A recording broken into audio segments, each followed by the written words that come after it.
Buongiorno. Tra l'altro ho dimenticato anche, ecco qua, attenzione, la sfilata del, del Grey Beer, visto il colore. Grey Beer,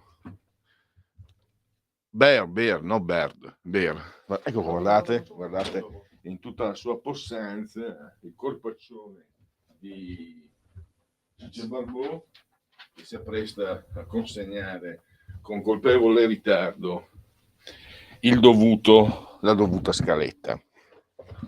La scaletta, oggi partiamo proprio dalla scaletta, perché stiamo sugli Oscar, perché c'è stata la notte degli Oscar, ha vinto un film, diciamo, indipendente, anche un po' inaspettatamente, non sono, diciamo, saliti sul parquet i nomi più, forse l'attrice che ha vinto l'Oscar per la protagonista, che era l'attrice di Avatar, Zoe Saldana, che poi giustamente ha fatto il pistolotto sugli immigrati, lei è salvadoregna, bla bla, vabbè, ma quello ha fatto anche bene, insomma, sicuramente sarà meritato. A noi interessa guardarle però da un altro punto di vista, da un'altra prospettiva. Lo facciamo con Marta Giuliani, psicoterapeuta, socia fondatrice del SISP, Società Italiana di Sessologia e Psicologia, e lo facciamo sulla base di una, si chiama, quelli bravi lo dicono, survey, un sondaggio che Ashley Madison, la piattaforma per incontri extraconiugali che conta 80 milioni di iscritti, non so se mi spiego, ha diciamo svolto questa indagine, questo sondaggio presso i suoi iscritti, ed è emerso che il 66% ha immaginato almeno una volta di intrattenere una relazione con una celebrità, 67% gli uomini, 58% le donne. E allora la mia curiosità è anche quella di capire quanto possono influenzare le star, i costumi, le usanze, le abitudini dei cittadini. Abbiamo visto che dal punto di vista politico non funzionano, sono scesi tutti in campo, dai più bravi ai meno bravi, i più noti, i più sconosciuti, contro Trump, e hanno fatto un buco nell'acqua clamoroso. Addirittura i democratici non hanno mai fatto così male, ma non è il loro mestiere. Quello della politica non è il loro, cioè è chiaro che possono fare politica, per carità, però è evidente che non è quello. I cittadini, il pubblico non li guarda per sentirsi dire chi deve votare, li guarda per come si comportano, perché sono belli, perché sono bravi, perché sul cinema trasportano storie che ci fanno innamorare, incantare, emozionare, eccetera. E questo allora, diciamo, mi porta a questa curiosità. Tra l'altro ci sono queste classifiche, hanno indicato 15 donne, 2 a pari merito e 14 uomini. Va detto che su 29, 19 sono effettivamente attori, 8 donne e 11 maschi, e poi ci sono, in 7 di questi che erano indicati nelle classifiche di Ashley Madison hanno vinto l'Oscar, come Halle Berry, Natalie Portman, ecco, lei era tra i presentatori. Halle Berry eri più bella che mai, devo dire, se si può, se non è sessista. Anne Hathaway, Reese Witherspoon, Brad Pitt, che ne ha 22, uno come produttore, Matt Damon, che è un attore ma ha vinto un Oscar come sceneggiatore, Ben Affleck, che è un attore ma ha vinto 2 Oscar, uno come regista e uno come sceneggiatore. Margot Robbie, che è arrivata prima tra le donne, non ha ancora vinto un Oscar, ma ha già collezionato 3 nomination. E parleremo appunto con Marta Giuliani di questo. Vi indico ancora che ci sono 2 sportivi, 2 tra i maschi. Tom Brady è un ex ormai, l'ex quarterback celeberrimo, e Travis Kelce, che è il moroso di Taylor Swift, che anche lei nella classifica delle 14 donne più, che poi sono 15 considerate più sexy, ma anche se insomma questa è una, diciamo, è abbastanza brutale come semplificazione. Tra l'altro i tabloid hanno detto che quella tra Taylor Swift e Travis Kelce, insomma, sia una cosa un po' imbastita a favore di telecamera, non sia veramente così. Non lo so, quello son fatti loro, Fatto sta, poi ci sono anche, ehm, 6 cantanti, 5 donne e un maschio, Justin Bieber, e poi c'è, uno dei qui sono volgare, mi tocca, ma non si può fare a meno. Uno dei lati B più celebri del XXI secolo, Jennifer Lopez, che, diciamo, è sia attrice che è tra le nominate, lei però è anche attrice, è sia attrice che cantante. Allora faremo un po' una panoramica in che giorno, scusate, oltre la pagina, quindi dopo le, 13:35. Successivamente, sempre in oltre la pagina, andiamo a parlare di mala giustizia. Lo facciamo con Maurizio Tortorella di Panorama e seguiremo il calvario della famiglia Cavallotti. Siamo a Palermo, siamo in Sicilia, vennero accusati di essere, diciamo, fiancheggiatori della mafia. Vennero loro sequestrati i beni, poi è una storia che inizia nel 1998. 12 anni dopo, nel dicembre 2010, la Corte d'Appello di Palermo li assolve perché il fatto non sussiste. Non erano fiancheggiatori, erano stati ricattati dai clan. Non è semplice dire di no alla mafia, no, così si dice e non solo nei film. Quindi pressioni estorsive.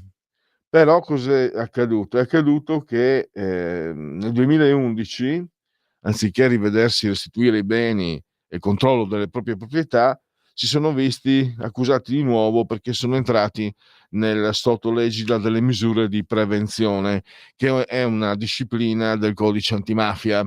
Questo, misure di prevenzione, basta che tu sia in odor di mafia, basta che tu sia, adesso la traduco in modo un po' brutale anche qui, però basta che tu sia un po' antipatico e diventi indagato. Basta che adesso, a parte gli scherzi, se tu conosci un mafioso e magari non sai che era mafioso, però per le misure di prevenzione scattano le indagini, scattano i controlli. Se tu, magari vieni nominato da un pentito, no, non si verifica, se il pentito dica la verità o meno, ma automaticamente scatta l'indagine contro di te. Insomma, siamo dalle parti davvero della Santa Inquisizione, e questo naturalmente ha comportato, dei grossi problemi. Poi alla fine, è emerso che, la corte del tribunale di Palermo, la sezione misure di prevenzione, era presieduta da tal Silvana Saguto, una magistrata che, si è scoperto poi successivamente essere praticamente, è stata processata per corruzione e concussione insieme a una quindicina di coimputati, tra parenti, amici e alcuni amministratori giudiziari che la fiancheggiavano. E nel 2019 magistrata è stata radiata dall'ordine giudiziario e nel 2023 è stata condannata a quasi 9 anni di reclusione. C'è da dire che c'è un processo per rivalutare la pena. Quindi nel 2019, insomma, erano finiti anche proprio sotto le grinfie, le granfie di una poco di buono, si può dire, anche se era una magistrata, e quindi finalmente nel 2019 la confisca viene annullata e nel 2023 la Cassazione ha restituito le imprese ai legittimi proprietari, la famiglia Cavallotti. Qual è il problema? Che durante gli anni di amministrazione giudiziaria questa azienda è andata a rotoli, è stata amministrata malissimo, quindi hanno perso il posto anche, mi sembra, centinaia di dipendenti, ho letto. Quindi era un'azienda molto importante nel ramo del metano. E quindi adesso cosa è successo? Che la famiglia Cavallotti si è rivolta alla Corte europea dei diritti dell'uomo, che dovrebbe pronunciarsi a poco e quindi condannare il tribunale italiano a risarcire tutti i danni che ha fatto la famiglia Cavallotti. È una sentenza molto importante, spiega Tortorella, lo spiegherà ancora meglio ai nostri microfoni, perché, farà giurisprudenza. Quindi è una sentenza particolarmente, attesa. Adesso ho quindi, dopo aver elencato, dopo aver anticipato i contenuti di oltre la pagina, facciamo i convenevoli formulaici con un abbraccio forte, forte, forte, forte, forte alla signora Carmela, alla signora Clotilde e alla signora Adrianangela. Loro ci seguono, ma ci seguiscono anche, ve lo garantisco io, dal canale 252 del digitale televisivo terrestre. Vi ricordo anche che per seguirci potete utilizzare la Radio DAB, Twitch, social di ultima generazione, il sito radiolibertà.net. Alexa, accendi Radio Libertà, passa parola, ve ne saremo riconoscenti. Il profilo Facebook, dove ogni notte che il cielo manda in terra troverete le sinossi delle interviste che io pubblico a titolo completamente gratuito, a disposizione delle donne, degli uomini e di tutte le persone di buona volontà. Poi le applicazioni iOS e Android che vi permettono di seguirci ovunque voi siate con i vostri cellulari sulla crosta del pianeta Terra, sulla crosta terrestre. Credo che Radio DAB l'ho detto, credo che non manchi nulla. Manca solo un saluto, un ringraziamento a Francesco il grande, meravigliosamente sulla tolla di regia tecnica, naturalmente, tolla di comando e regia tecnica. Siamo entrambi sospesi a 137,7 metri sopra il livello del mare. La commissione interna mi ha appena comunicato che i gradi centigradi sono 24,2, sempre sopra lo zero. Esternamente invece siamo arrivati a 13,6 gradi centigradi, 50% l'umidità, 1028,1 millibar la pressione. Questi sono i convenevoli formulaici di quel che c'è, non manca nulla. Vabbè, mi sono dimenticato di dire che appunto il canale 252 del digitale televisivo terrestre, perché questa è una radiovisione, quindi chi si abbona a Radio Libertà campa oltre 100 anni. Meditate gente, meditate. A vostra disposizione il numero di telefono per intervenire in diretta se ne avete voglia, il 02 92 94 7222. Dai che lo ripeto, 02 92 94 7222, e poi anche il servizio WhatsApp a vostra disposizione, gratis. Un applauso per la parola gratis. Un applauso per la parola gratis. 340 670 9659 è il numero, ve lo ripeto, 340 670 9659. E questo è il quadro. Andiamo anche a vedere un po' insieme le ultime notizie. Anzi no, facciamo un servizio completo. Voi sapete che poi all'interno di di che giorno è, all'interno di che giorno è previsto anche il servizio, oltre che genetriaci e ricorrenze, anche i sondaggetti, i rilevamenti demoscopici e anche il servizio musica per voi. E quindi sentiremo alcuni pezzi eh, dei Caravan, perché è il genetriaco del loro bassista Dak Massacre, e poi sentiremo un brano celebre di Mad Max, e poi non c'è molto, a dir la verità. Dobbiamo un po' come dire, arrangiarci con quello che abbiamo. Magari vi faccio sentire il suono del telefono, perché oggi è il genetriaco di Alexander Graham Bell, ufficialmente lui l'inventore del telefono. Tra l'altro è curioso. Allora, qualche anno fa, Francesco sì era nato, ma non può ricordarselo, la Lega era secessionista e bisognava fare molta attenzione. Io ho avuto delle bellissime discussioni con una persona che ho al quale ho voluto veramente tanto bene e ho avuto tanta stima per lui, c'era Gilberto Neto. Gilberto Neto, chiudeva le sue trasmissioni con un "Sprofondi Roma", non la squadra calcistica. E io dicevo: Io sono secessionista, ma Roma non sta a toccarmela, cosa c'entra? Roma è un capolavoro". E allora erano discussioni per dire che all'epoca c'era questo tipo di anti-italianità che veniva portata avanti, manifestata in tante forme, per cui, se uno avesse detto che è Meucci che ha inventato il telefono, avrebbe detto: "No, no, no, no, non è stato un italiano, non è stato un italiano, non è stato un italiano, è stato un americano". Poi invece si è rovesciato l'ordine delle cose, adesso mi tocca sentire secessionisti anti-italiani di qualche anno fa diventare più fascistoni, più nazionalisti di un fascista. Vabbè, sono, per carità, solo gli stupidi non cambiano mai idea, però, il diritto all'incoerenza c'è tutto, però ci dovrebbe anche essere il dovere usare il cervello quando si arriva a certe conclusioni e non fare i pappagalli, solo per far bella figura. Ma pazienza, non è che, c'è posto per tutti in questo mondo, in questo mondaccio. L'ANSA, addio Leonora Giorgi. Allora, vediamo subito, scusate, ecco c'era la pubblicità.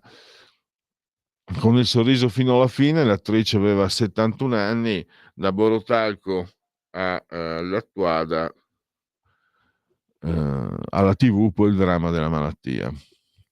Trump potrebbe decidere oggi la sospensione delle armi a Kiev, a Londra nessun accordo, Parigi e Gran Bretagna, Regno Unito sulla tregua di un mese. Un'altra notte di riposo per il Papa e Gemelli per la polmonite, situazione stabile. L'Indy, indipendente, Anora trionfa nella notte degli Oscar.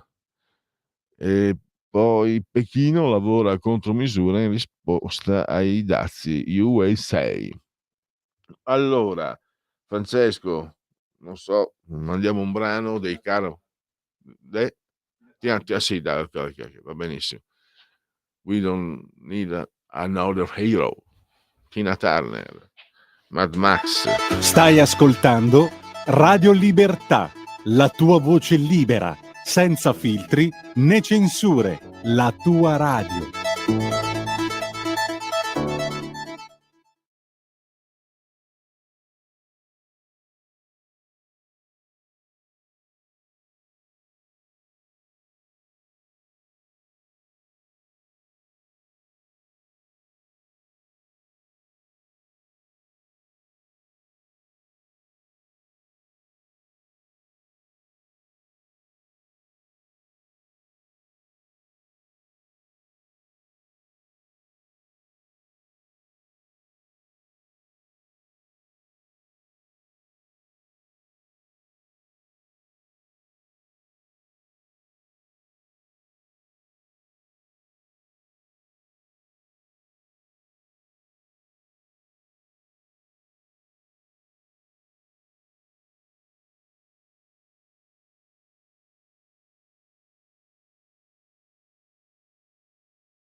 Eccoci di nuovo in diretta. No, questo è che giorno è? E quindi spazio per i vostri interventi. C'è anche un WhatsApp che è arrivato da Stefano del Brembo. Ascoltiamolo insieme. E benvenuto naturalmente a Sveva, che si è avvicendata con Francesco ed ora è veramente alla grande sulla tolla di comando e regia tecnica. Sentiamo. Profondi Roma, Venezia risorga. Ale, ale, ale, neanche un passo indietro. Saluto al pelle ai radioascoltatori dallo Stefano del Brembo. Buone interviste. Ti ascoltiamo. Oggi siamo 680. Belli e brutti. Buon Radio Libertà. Io sentivo, spero abbiate sentito anche voi. Comunque, grazie Stefano. Venezia risorga. Allora, vediamo se. Allora, c'è una telefonata intanto. Io spero avete sentito Stefano, che comunque sì, che come sempre è un seguace, fervido seguace di questa radio, affezionato. Andiamo anche a vedere. Allora, le agenzie hanno tutte, diciamo, in apertura la scomparsa di Eleonora Giorgi. Andiamo con la prossima con una telefonata, quindi la parola a chi ce l'ha. Pronto? Qua è caduta la linea. Vediamo. Intanto vedo su Dagospia: non vogliamo morire putiniani. C'è ancora vita nella democrazia americana, si scatena un'ondata di indignazione dopo la vergognosa imboscata di Trump e J.D. Vance contro Zelensky. Il vicepresidente è stato costretto a lasciare la stazione sciistica del Vermont, dove era arrivato con la famiglia, per le proteste di centinaia di persone. Traditore, vai a sciare in Russia. Sempre più parlamentari repubblicani criticano la linea filorussa di Trump. La senatrice Lisa Murkowski prova il voltastomaco nel vedere il governo che abbandona gli alleati e abbraccia Putin. La metà degli americani non condivide i tagli decisi da Musk e i mercati in calo sono un campanello d'allarme. Non so se c'è la telefonata, perfetto. Qui comunque si legge il cartello: Vance è un traditore, vai a sciare in Russia. Sei un traditore, vai a sciare in Russia. Se non sbaglio, il Vermont è molto forte la comunità polacca, che non ha nessuna simpatia per i russi, ma non da oggi, non da 5 anni, da 3 anni, da sempre. Dostoevskij diceva che i polacchi erano i più stupidi tra gli slavi e i polacchi ricambiavano. La parola chi ce l'ha? Pronto? Sì, buongiorno signor Pellegrini. Allora, Buongiorno. prima cosa do ragione a Gilberto Neto, ancora, anche se è passato del tempo, ma sono della stessa idea. Seconda cosa, dico grazie al maleducato regista Francesco, e io sono schietta e voglio dire la verità, non è la prima volta. Terza cosa, signor Pellegrini, ultima notizia di Berlusconi. Vi voglio informare che le nuove facciate di Villa Sottocasa che si trovano a Vimercate, penso che qualsiasi lombardo sappia dove è Vimercate, sono state intitolate nel nome di Silvio Berlusconi, naturalmente. L'inaugurazione e la scopertura di queste due targhe dedicate all'ex Presidente del Consiglio, che aveva voluto finanziare l'opera di riqualificazione per 1 milione di euro. Fate voi il calcolo, io lo faccio ancora in lire, signor Pellegrini, e non in euro, non voglio dire altro. Sembra che non gli mancano i danè, come dicono qua in Lombardia. La saluto e buona giornata. Grazie, mi raccomando, se avete delle lamentele rivolgetevi ai diretti interessati. Come lessi da ragazzo in una locanda, chissà se esistono ancora. Allora, se vi è piaciuto, se il nostro menù vi è piaciuto, ditelo agli amici. Se non vi è piaciuto, ditelo a noi. Ecco, facciamo così. Allora, ma è lunedì, non cominciamo subito. Sì, dicevo che se non sbaglio il Vermont, che così contesta così forte, in modo così forte Vance, credo sia forte la comunità polacca, per cui infatti si pensava che potesse girare i voti a favore della candidata contro Trump, poi alla fine Trump ha vinto in carrozza lo stesso, proprio perché Trump l'aveva già detto. Cioè, c'è una cosa che adesso faccio io, non devo fare l'avvocato di nessuno, ma in campagna elettorale Trump era stato chiaro, aveva detto che lui avrebbe fatto di tutto per chiudere il conflitto tra Russia e Ucraina. Lui l'aveva detto. Tant'è che la Kamala Harris al primo dibattito, se vi ricordate, lo accusò di questo, disse vuole favorire i russi, e si dice che lo avesse detto proprio per prendere i voti della forte comunità polacca. A me sembrava il Vermont, comunque in uno di quegli stati, diciamo, era molto forte in uno di quegli stati, magari non la California o cosa. E quindi questo è un po' lo stato delle cose. Non si può dire che non lo avesse detto, insomma, in campagna elettorale. Poi l'India dichiara guerra ai Fuffaguru, l'ente regolatore del mercato azionario indiano proibisce a diversi influencer finanziari del paese di operare in borsa. Tra questi c'è anche Asmita Patel, che in passato è stata incriminata assieme al marito per aver imposto a chi si iscriveva ai loro corsi su Telegram e Zoom l'acquisto di fondi da loro gestiti. Vabbè, è questo. Tra il centrodestra meloniano e l'imbelle PD di Schlein, che cerca l'abbraccio del trampiano putiniano Conte, Beppe Sala avverte la necessità di una nuova forza moderata. C'è una sua intervista sul Foglio oggi, se vi interessa. Per Beppe Sala deve nascere per creare un'alternativa agli estremismi. L'autocandidatura alla leadership del nuovo contenitore, il mio mandato da sindaco finirà a maggio 2027. Le politiche saranno sostanzialmente contemporanee. Salvo sorprese, i tempi possono combaciare. Si parlava Sala, diciamo, prefigura un centro che valga il 10%. Allora, cos'era la storiella della Meloni? Noi non aumentiamo le tasse, è un fake. L'Istat certifica che nel 2024 la pressione fiscale è cresciuta di oltre un punto percentuale rispetto al 2023, passando dal 41,6 al 42,6. Nel 2024 l'economia italiana è cresciuta dello 0,7, un dato che smentisce il +1 indicato da Giorgetti nel piano strutturale di bilancio. Nel 2024 il debito pubblico è salito a 135,3% del PIL dal 134,6%. Il rapporto deficit-PIL è stato pari a meno 3,4%.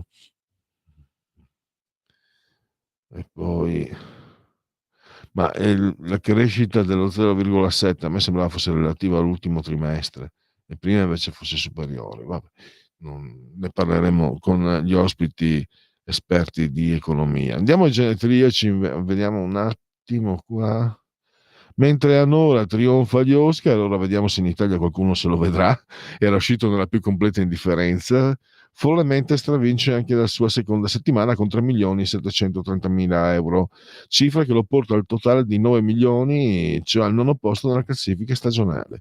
Vediamo se domani gli Oscar cambieranno qualcosa, prevedibilmente, probabilmente sì. Ancora, sto passeggiando per l'Academy Award come premio Strega, un circoletto che si autocelebra ignorando i gusti del pubblico. Anora, premiato con la statuetta come miglior film, non l'ha visto quasi nessuno, ha incassato solo 15,6 milioni di dollari ai botteghini USA e un record negativo per una pellicola premiata con la statuetta. Basso budget e cast sconosciuto, il trionfo della produzione low cost indipendente contro i colossal. Poi, allora, la criminalizzazione del vino porta molti più danni di qualsiasi dazio. Il ministro dell'agricoltura Lollobrigida attacca le misure volute da Trump. Non siamo favorevoli a nessuna politica tariffaria. Allora andiamo invece, altrimenti siamo in ritardo, con genetriaci, ricorrenze e commemorazioni del 13° giorno di Ventoso, un mese del calendario repubblicano. Per tutti un lunedì lunis 3 di marzo, anno domini 2025 o 2025 che dir si voglia. La misteriosa Gemma Donati. Chi è Gemma Donati? È la moglie di Dante. Non si è mai capito perché Beatrice era l'amore di Dante, la moglie era Gemma Donati. Alexander Graham Bell, che ha detto, che è l'inventore del telefono, e che ha detto: i due nemici della felicità umana sono il dolore e la noia. James Ponzi, la truffa piramidale, lui era, se non sbaglio, romagnolo, Cesena, di origine forse calabra, emigrò negli Stati Uniti, credo forse negli anni 20 o prima ancora, e divenne uno dei più famosi truffatori della storia. Erano truffe proprio in borsa, se non ricordo male, molto difficili da sventare, da smascherare, perché diciamo era tutto quanto molto in linea con le leggi, anche se poi i soldi finivano da una parte sola. Elio Ciol, fotografo da Casarsa della Delizia. Qualcuno ha detto che se non fosse stato di Casarsa sarebbe considerato uno dei più grandi fotografi della storia. Poi, nel senso, non per avercela con Casarsa, che era stata anche sono tutti la città di Pierpaolo Pasolini, ma perché appunto se ti trovi in provincia rischi di essere più penalizzato.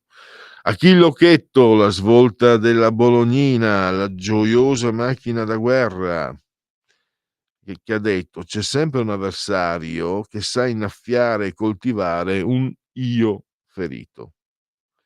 Bruno Bozzetto, milanese, il signor Rossi. Il signor Rossi è uno dei personaggi, tanto facendo una ricerca online ho visto c'erano anche episodi del signor Rossi, li ho visti in tedesco, in francese, quindi un personaggio internazionale, un cartone animato molto popolare. Ettore Gotti Tedeschi, che è stato anche presidente del Banco di Santander, e che ha detto, l'avevamo anche intervistato più di qualche volta qui a Radio, quando eravamo a Radio Padania, anche adesso come Radio Libertà: ciò che va bene ai lupi non può andare bene agli agnelli. George Miller, è per questo che abbiamo fatto sentire We Don't Need Another Railroad, insomma quella canzone lì, bellissima canzone di Tina Turner, perché George Miller, il regista di Mad Max, 6 nomination e uno gli è andata dritta, l'ha portato a casa. Un grandissimo giocatore, davvero, Arthur Antunes de Coimbra, in arte Zico. Pensate, con l'Udinese ha giocato, cosa da pazzi. Era come se Messi o qualcosa del genere, insomma. Poi il comico, un bambino, Francesco Paolo Antoni, che è assurto a celebrità grazie anche alla Jalapas. Lui faceva il putto nella una trasmissione storica del 1987 di Indietro Tutta di Renzo Arbore. Poi abbiamo uno dei massimi disegnatori di fumetti italiani, partito dalla Bonelli con Nathan Never e adesso addirittura disegna Batman, disegna Spider-Man, Silver Surfer, Conan, i più grandi personaggi Marvel, ma anche della DC Comics, anche Superman ho visto, Claudio Castellini. E poi, a proposito, Casarsa della Delizia, si era detto prima, Elio Ciol è nato a San Vito al Tagliamento come me, ma lui, la famiglia è di San Giovanni di Casarsa. Sto parlando del calciatore Brian Cristante. E abbiamo un altro celebre sportivo di cui oggi ricorre il genetriaco. Auguri a Lorenzo Musetti, che oggi compie 23 anni, il poeta della racchetta da Carrara. Direi allora di mettere un altro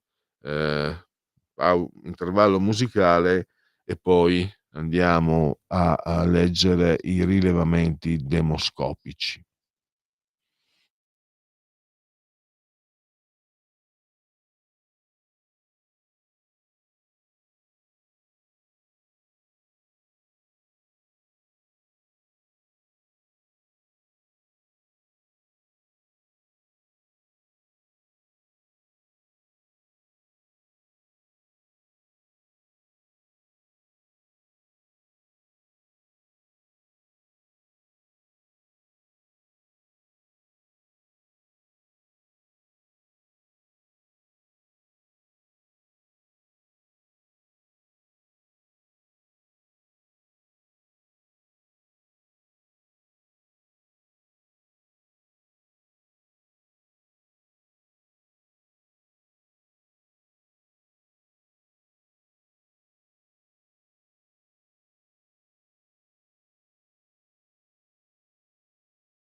Eccoci.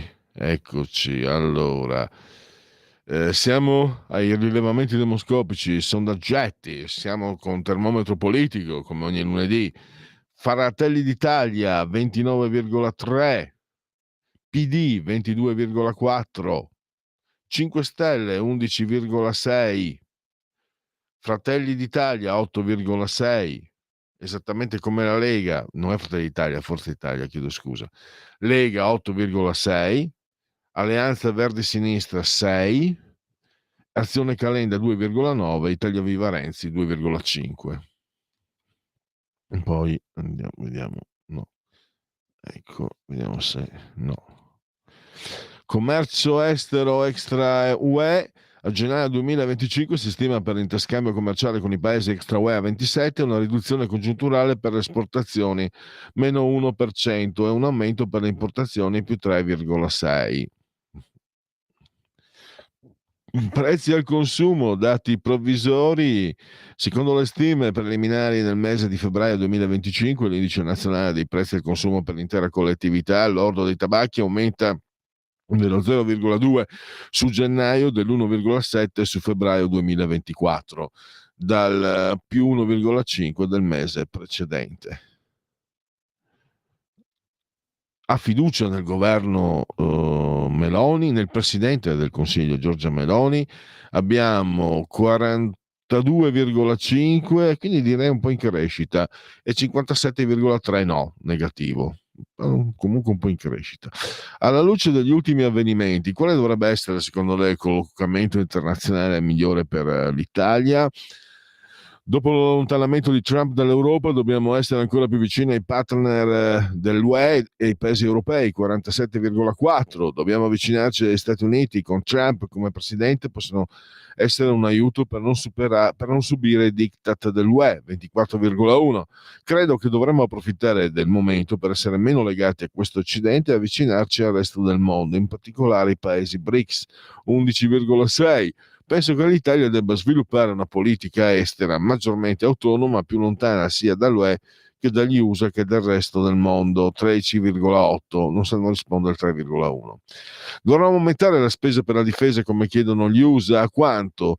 Sì, fino al 4-5% del PIL, gli USA non vogliono più spendere al posto nostro e non dobbiamo dipendere da loro per la difesa, 14,7.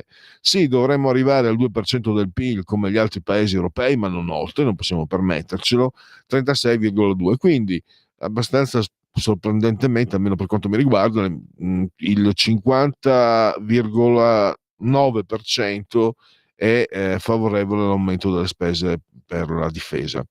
Invece 27, 43,9, quindi siamo insomma un po' meno, sono contrari, anzi 46, 47,8, quindi diciamo opinione decisamente spaccata a metà. Pensavo fossero maggiormente favorevoli a non aumentarle. No, la spesa attuale va bene, dobbiamo impiegare le nostre risorse in sanità, istruzione, competitività e favorire la crescita, 27,1. No, anzi, la spesa in armi andrebbe ridotta, il riarmo in atto in Europa e nel mondo è molto pericoloso, 16,8.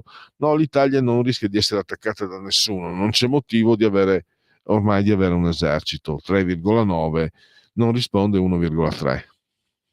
Dopo la fine del combattimento dovremmo inviare soldati in Ucraina per garantire il cessate il fuoco. Sì, è importante garantire che l'Ucraina sia protetta e non possa più subire tentativi di invasione da parte della Russia. Lo pensa il 15,3.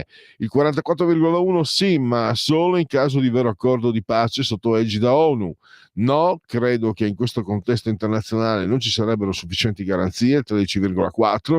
No, l'Italia, l'Europa e gli USA hanno già interferito troppo, non è la nostra guerra, non dobbiamo inviare armi né soldati né oggi né domani.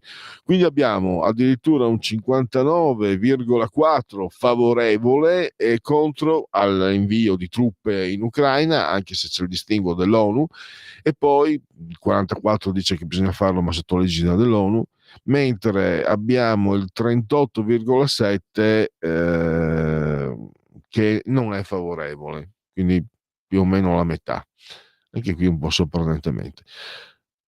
dopo la fine dei combattimenti, sì, questo, scusate, come giudica il risultato delle elezioni in Germania e il futuro probabile governo CDU-SPD a guida Merz? L'esito è stato molto buono, 12,6, abbastanza buono 30, il risultato della CDU è stato sotto le aspettative, sarebbe stata necessaria una vittoria molto più netta, 5,8, deludente, i voti per i partiti di sinistra sono scesi, 15%, è stato negativo, avrei preferito che AfD fosse prima e andasse al governo per imprimere una svolta alla Germania, addirittura il 19%.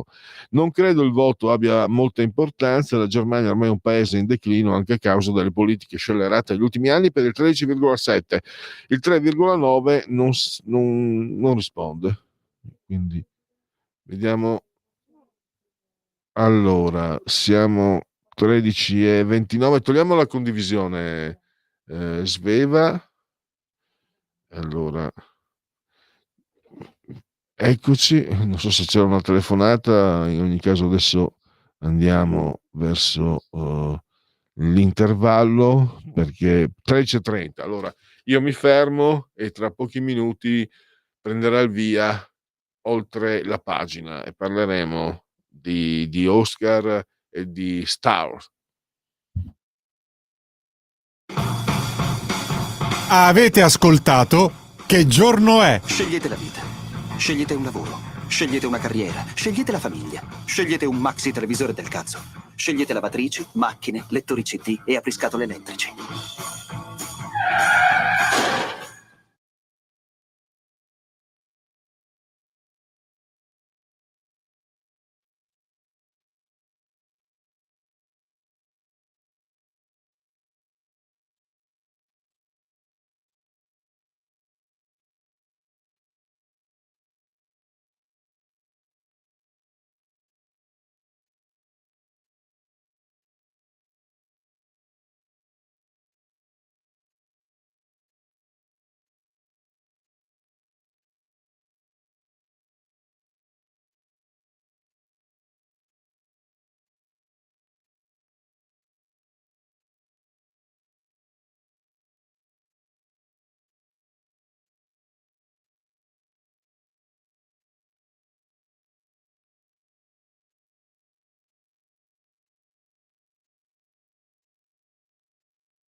Va ora in onda Oltre la pagina.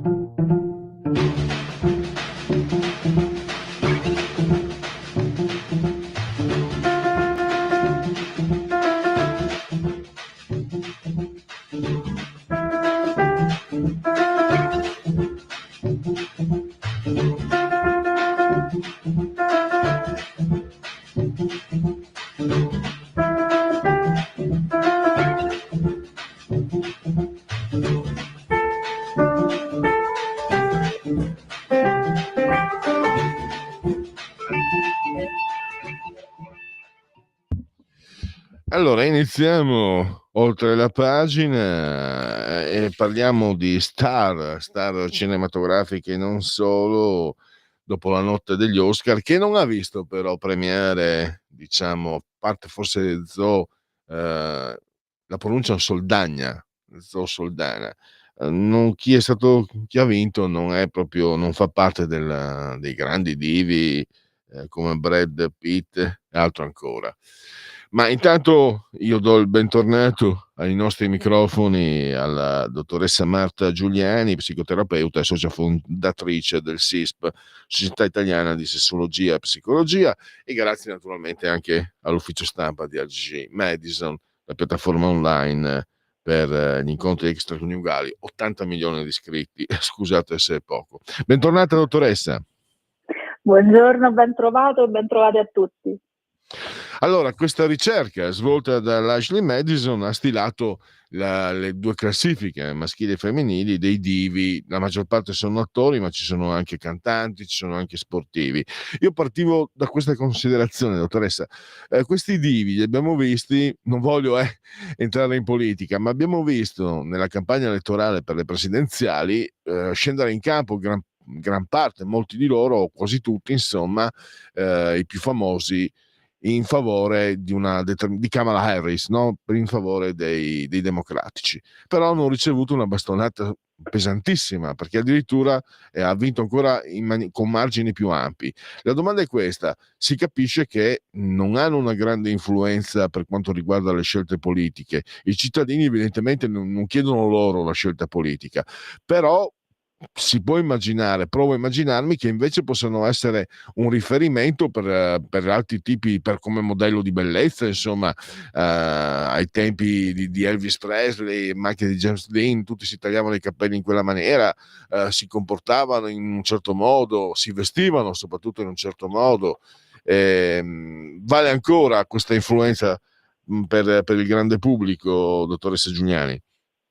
Well, l'incipit che ha fatto mi ha fatto venire in mente un altro sondaggio di Ashley Madison che forse abbiamo anche già commentato insieme su le fedi, no? Le fedi politiche, in effetti, come dire, no? Ci sono delle aree della nostra vita che sentiamo essere influenzate da alcuni elementi, altre meno. Qui sicuramente, diciamo, l'ultima indagine di Ashley Madison ci ricorda che i VIP, cosiddetti VIP, le cosiddette celebrità, rappresentano diciamo, per la popolazione generale un processo di identificazione forte con aspetti che poco hanno a che fare, no? Con le ideologie politiche, molto forse più con lo stile di vita, con l'elemento legato all'erotismo, alle fantasie, ma anche alla fantasia del che cosa voglia dire poi la celebrità, no? Essere una celebrità, identificarsi con essa. Quindi sì, poi se andiamo a vedere un po' la classifica, che è anche molto modificata rispetto all'indagine dello scorso anno, in cui nelle top 10 era più facile ritrovare lo scorso anno anche personaggi magari che non rispecchiassero un canone di bellezza standard, ma fossero più legati magari ad aspetti di performance, ad aspetti di competenza anche cinematografica e affabilità e fascino. Quest'anno sembrano tornare, insomma, tra le prime posizioni invece i classici elementi di bellezza maschile e femminile del cinema hollywoodiano principalmente, come siamo un po' più abituati a conoscere. C'è un altro aspetto, poi magari possiamo anche vedere caso per caso, che diciamo in questo rilevamento, in questa indagine di Ashley Madison, ci sono non solo il 66% ha immaginato almeno una volta di intrattenere una relazione, ma il 6% non pensa che si tratti di qualcosa di così velleitario. E mi è venuto in mente, no, che al di là della stampa rosa, scandalistica, eccetera, di solito questi divi sono nominati anche per una, come dire, vorticosa attività sessuale. Allora, sapendo che un divo o una diva hanno possono avere tantissimi partner, per giocoforza, insomma, tra questi partner ci sarà anche la persona comune, la donna e l'uomo comune. Quindi dal punto di vista statistico forse non è così, diciamo, campato in aria la speranza di questo 6%. Assolutamente no, consideriamo che Ashley Madison come piattaforma mondiale ovviamente rappresenta anche quella parte geografica più vicina, no, ai divi di Hollywood, e quindi la probabilità statistica appunto che ci possano essere persone appunto in America o comunque nei paesi anglosassoni, che sono quelli più abitati, che possano avvicinarsi più facilmente a questo mondo è elevatissima. In realtà quello che, diciamo, questa percentuale sdogana un po', al di là del desiderio o l'immaginario di intrattenere una relazione con una celebrità, è il fatto che le celebrità rappresentano qualcosa di molto vicino a noi, poi vengono rappresentate come un ideale intoccabile, come un ideale lontano, ma tanto lontano non è, questo ci dicono un po' i dati, e quindi forse nella propria quotidianità, ovviamente diciamo in alcuni contesti, la possibilità di incontrare queste persone e di intrattenere con loro un qualsiasi tipo di relazione è più che possibile, ma questo nel nostro piccolo lo possiamo vedere anche nella nostra realtà italiana. Gran parte, ora per chi ama i gossip o quant'altro, ma gran parte delle celebrità che possono avere più flirt ce l'hanno con, non è detto che ce l'abbiano per forza con persone dello spettacolo. Ora forse quello che è importante un po' rimarcare è sdoganare un po' questa immagine della persona VIP e dell'uomo comune, come se l'uomo comune o la donna comune non avesse quell'appeal raggiungibile, no, per determinati personaggi. Torniamo alle classifiche. Lei osservava, dottoressa, che è stato premiato in questa classifica, sembra essere ritornato essere ritornato un po', diciamo, il riferimento a canoni abbastanza convenzionali della bellezza. Però io tutto sommato trovo che venga premiata bellezza e bravura insieme, perché Margot Robbie, io sono un cinefilo, Margot Robbie è molto bella ma è anche molto brava, così come ovviamente altre attrici, ma anche Brad Pitt sicuramente è bellissimo, ha 62 anni, quindi qualche mistero non so come faccia, comunque beato lui, e comunque Brad Pitt la sua bravura non ci sono, 62 li compie a dicembre però, nel 61, così come Halle Berry, Natalie Portman, la Matilda viene di Leon, viene, se non sbaglio, Anna Hathaway bravissima, cioè abbiamo comunque un riconoscimento. Ben Affleck, Matt Damon, mi sembra che oltre al riscontro di una bellezza più canonica tradizionale rispetto, sì, me lo ricordo anch'io, la classifica dello scorso anno c'erano anche figure che magari potevano essere fluide, no? Presentarsi sessualmente fluide. In quest'anno non ho visto questa classifica, però mi sembra che si sia mantenuto, cioè che la bravura faccia carisma, insomma, non solo la bellezza, ci deve essere anche la bravura in queste celebrità, se vogliono, cioè, viene loro riconosciuta, insomma, mi sembra, dica questa classifica. No, lo condivido in pieno. C'è da dire che è anche molto cambiato l'immagine del canone della bellezza come rappresentato nel mondo cinematografico. Tantissimi anni fa, qualche decennio di anni fa, la bellezza maschile o femminile non sempre era associata all'attore o all'attrice diciamo di punta del film o della pellicola. Oggi sono degli elementi che vengono valorizzati in contemporanea, quindi quelli che sono gli status symbol di bellezza del cinema rappresentano molto spesso, nella maggior parte dei casi, anche gli attori e le attrici principali, cioè anche coloro che della capacità di attore e attrice hanno fatto un cambiamento importante della loro vita. Quindi questi due elementi oggi tendono a coincidere molto di più rispetto al passato, in cui c'era il bello o la bella di turno, passatemi l'espressione poco tecnica, ma che venisse identificata unicamente per l'aspetto estetico. Oggi, se noi andiamo a vedere i nomi che lei ha cominciato a elencare, sono tutti personaggi principali, cioè sono tutti attori di un'elevatissima statura professionale. E questo è anche quello che poi ha portato, secondo me, nel corso del tempo a rivedere l'immagine della bellezza come puramente estetica, puramente corporea, ha una bellezza più a 360 gradi, come diceva lei, in cui c'è l'elemento estetico, c'è l'elemento corporeo, ma c'è l'elemento del carisma, c'è l'elemento del fascino, della bravura, della capacità anche, perché non dimentichiamoci anche i tipi di personaggi che poi loro vanno a interpretare, della capacità identificativa che molti dei loro film promuovono, no? E sviluppano in noi che andiamo al cinema a vederli o che ce li vediamo comunemente sul divano. Ecco, la possibilità di aggiungere alla parte corporea anche la parte più emotiva e intellettiva è sicuramente fondamentale. Inoltre nel corso degli anni noi abbiamo imparato anche a conoscere le persone, non soltanto gli attori e le attrici, quindi un po' complice internet, un po' complice anche il modo in cui è cambiata la presentazione dei professionisti del cinema. Noi oggi sappiamo molto della loro vita, conosciamo le loro caratteristiche, conosciamo i loro stili di vita e anche quelle che sono diciamo gli impegni sociali che ognuno di loro ha. Gran parte ad esempio di questi personaggi sono persone estremamente impegnate nel sociale e questo ne ha creato probabilmente nel corso degli anni anche delle icone identificative importanti. Un altro dato, no, ci dice questa classifica, credo, alla fine sono 29 le nomination di Ashley Madison, 15 donne, 2 pari merito. 19 su 29 sono attori o attrici, addirittura in 4 casi, l'avevo scritto, molti di loro hanno anche vinto l'Oscar. Ecco, qualche anno fa sembrava che nel divismo il cinema fosse un po' soppiantato dallo sport, no? Si ricorderà Beckham, il celebre calciatore che si è fidanzato, che si è sposato poi, eccetera.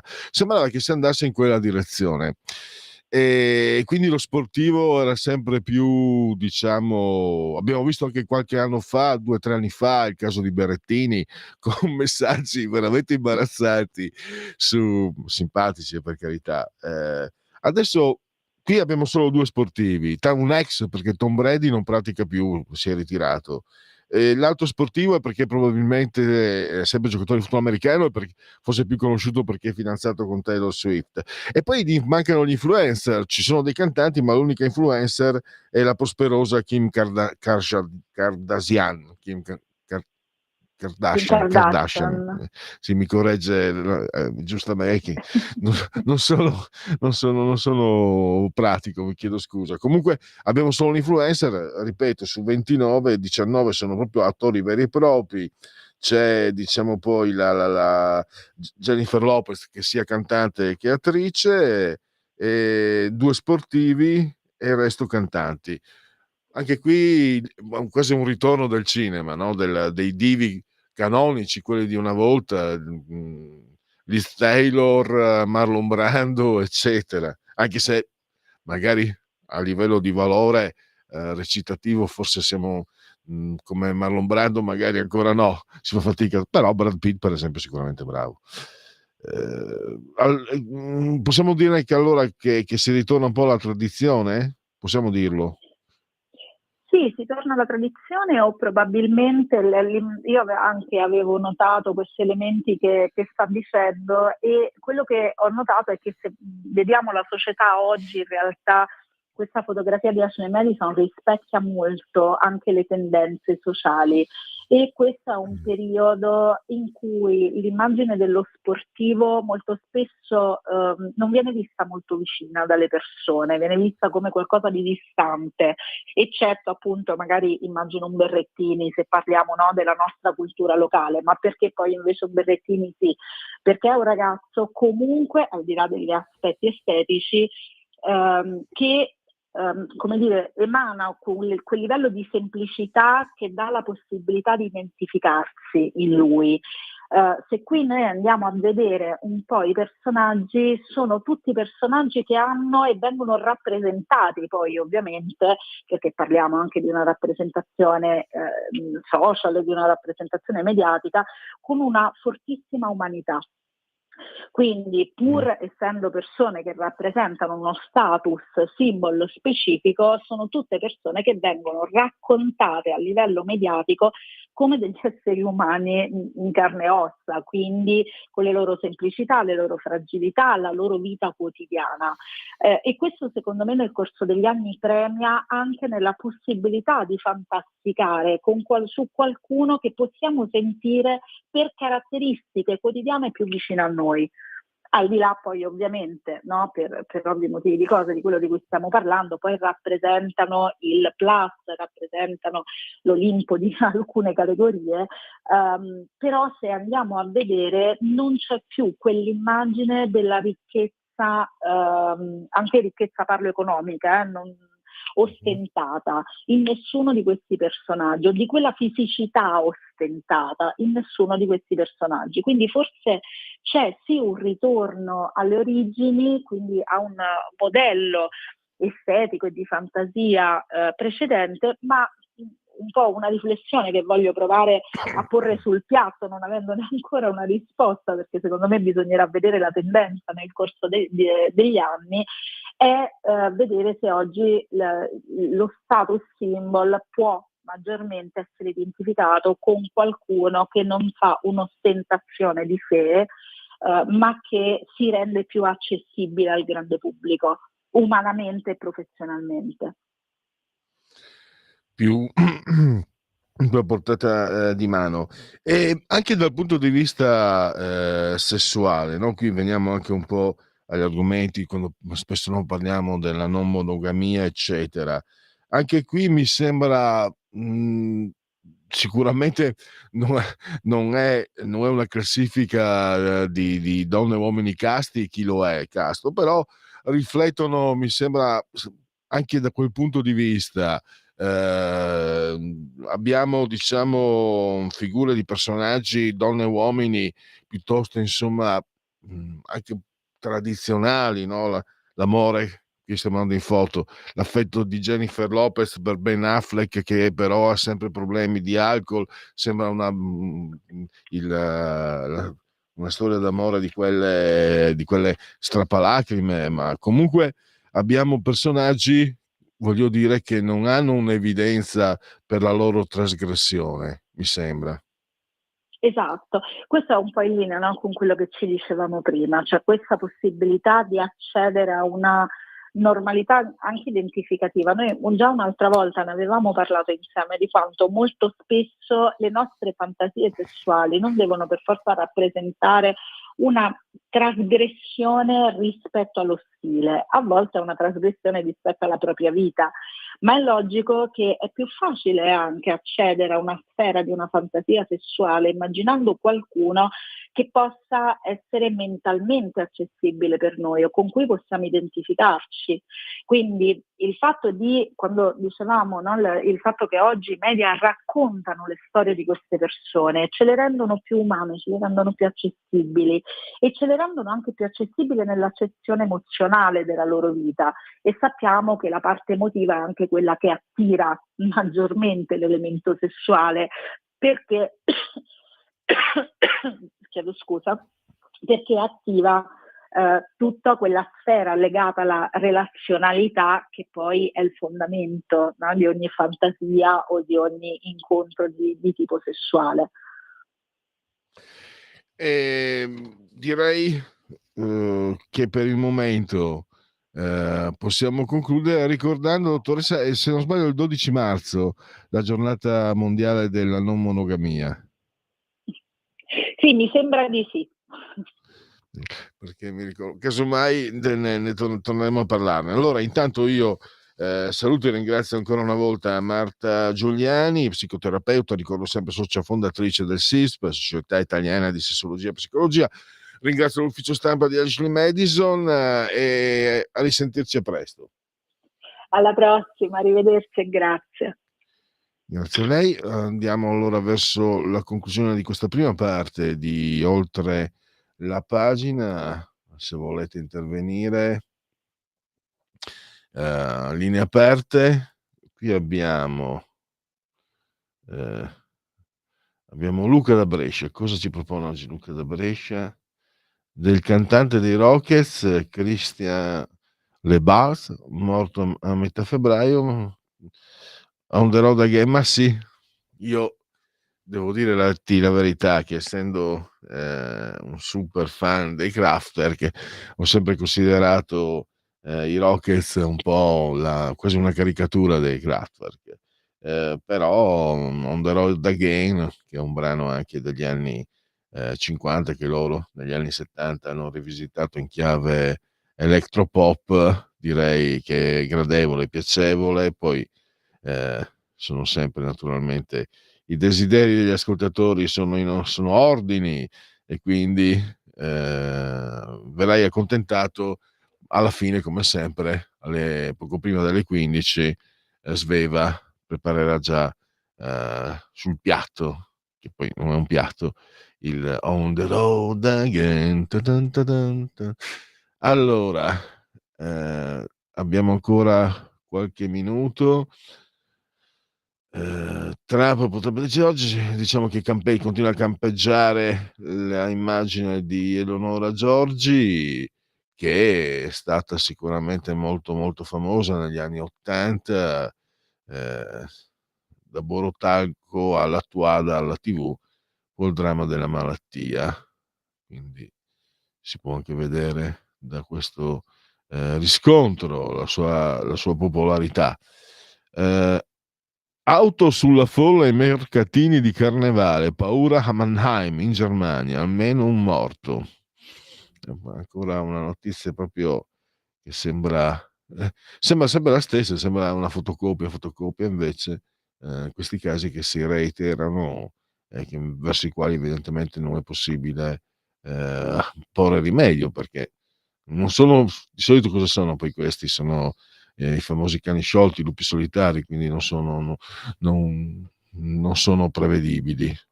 Le loro mosse non sono prevedibili. È una notizia che dà solo il Corriere.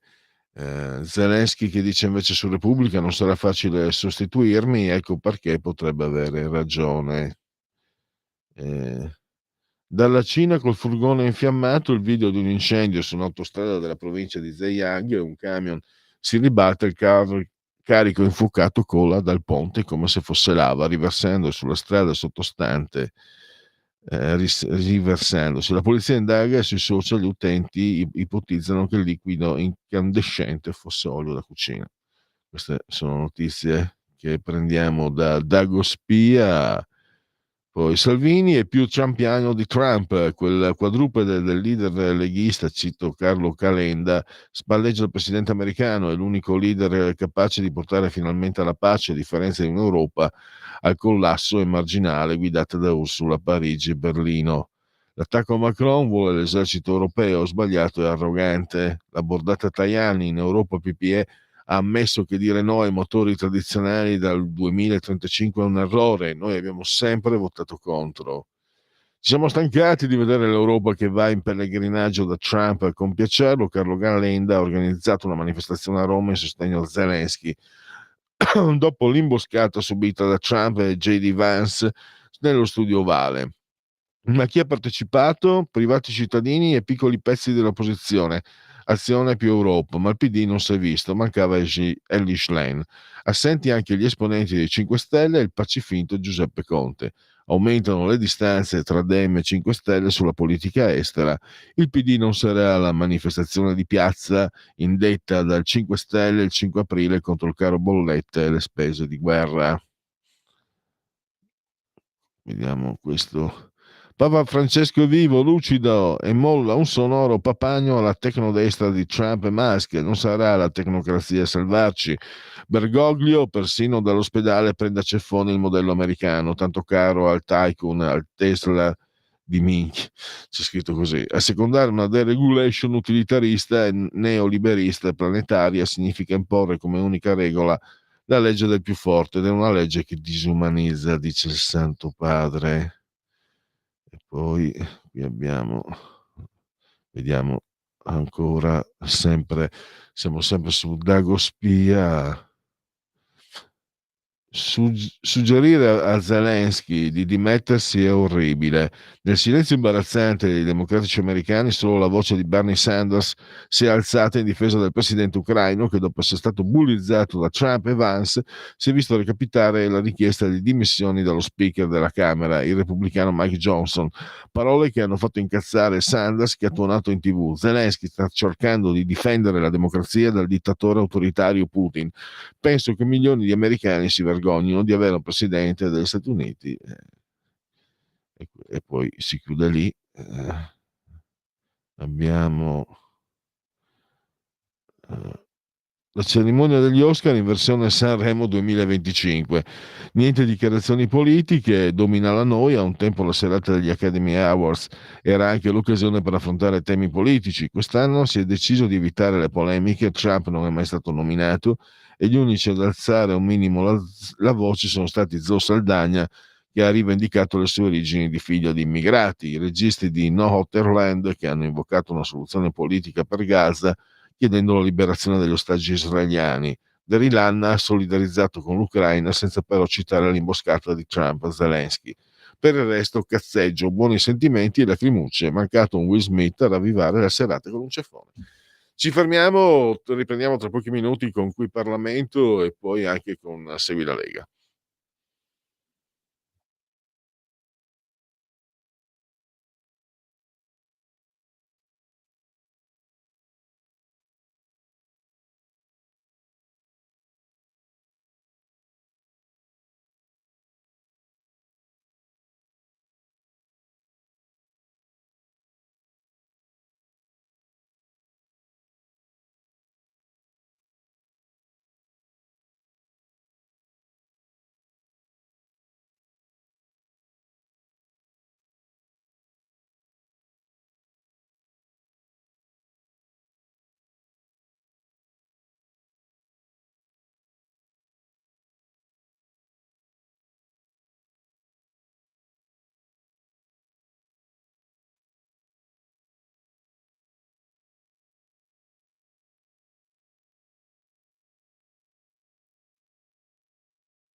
Coming Soon Radio, quotidiano di informazione cinematografica.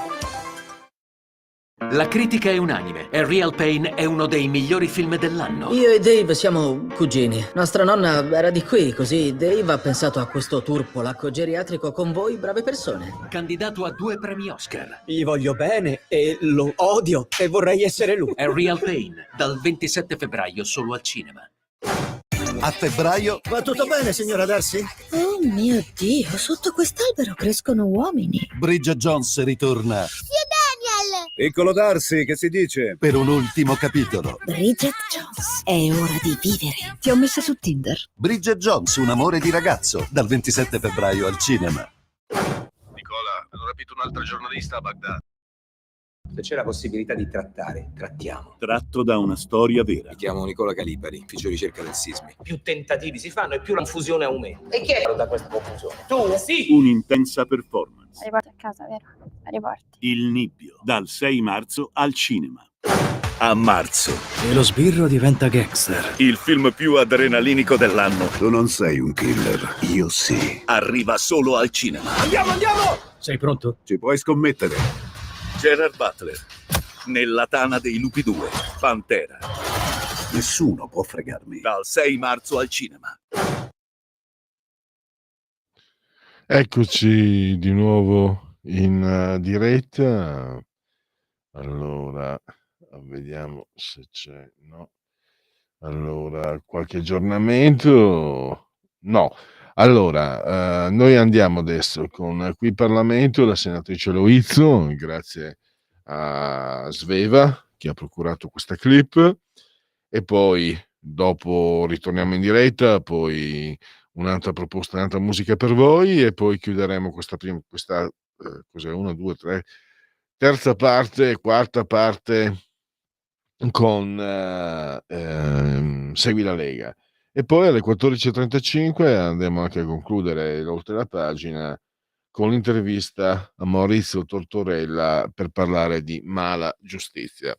Allora, intanto passiamo la parola qui Parlamento e poi ci risentiamo tra qualche minuto. Qui Parlamento. Il provvedimento che esaminiamo oggi intende promuovere e incentivare, nel rispetto dell'autonomia scolastica, i viaggi delle nostre scuole nei luoghi della memoria, per tenere vivo il ricordo della Shoah, il genocidio nazista degli ebrei.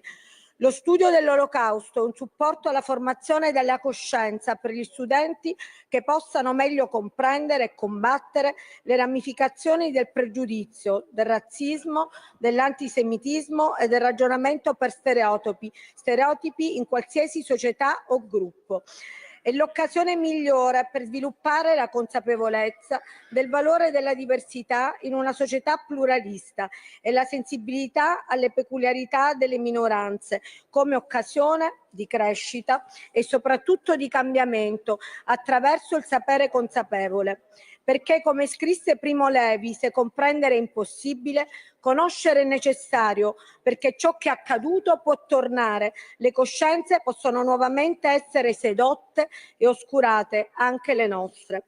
Il disegno di legge, a prima firma della collega Pirovano, senatrice del gruppo Lega, nasce dalla volontà di far conoscere da vicino a quanti più studenti possibili la realtà dei campi di sterminio nazista. Il genocidio ebraico è una storia di persone, carnefici, vittime, ma anche molti spettatori. È una storia di uomini e donne che hanno scelto di dare morte o convivere con essa. È una storia che interroga da vicino la nostra quotidianità e soprattutto la sfera della responsabilità.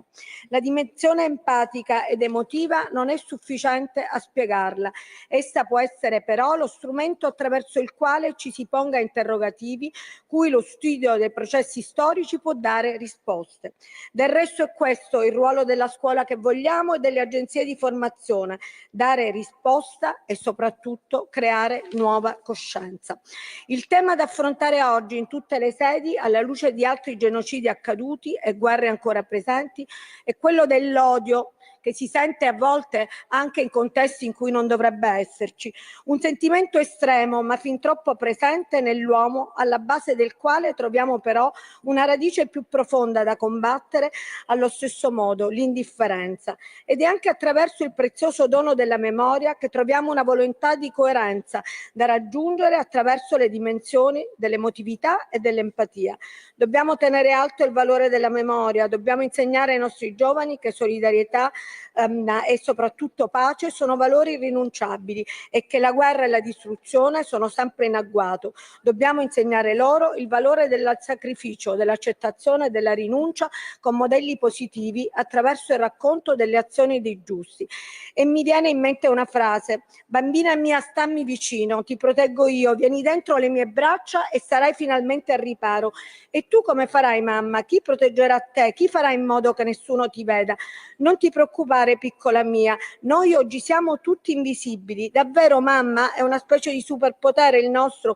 Sì, figlia mia, oggi non ci vede nessuno, ma domani si ricorderanno tutti di noi. Il senso profondo della memoria, appiattendo il passato sulla ritualità, non vogliamo dovere della memoria che imponga a scuole, enti e istituzioni, ma suggeriamo alle scuole, agli enti e alle istituzioni di non perdere il gusto di ritrovare la memoria. La storia della Shoah fa ormai parte a pieno titolo del programma scolastico di storia contemporanea e ricordiamo che il 27 gennaio è il giorno riconosciuto della memoria, ricordo dello sterminio e della persecuzione del popolo ebraico. I viaggi della memoria sono parte di un percorso, ma anche una parte importante perché rispetto a queste visite sempre più frequenti e richieste ci sono testimonianze di molti studenti che raccontano di essere tornati diversi, come se dentro ci fosse una forza nuova. E soprattutto ricordo a tutti e anche a me stessa che sono oggi anche fino a 2 milioni di turisti, di persone che visitano Auschwitz.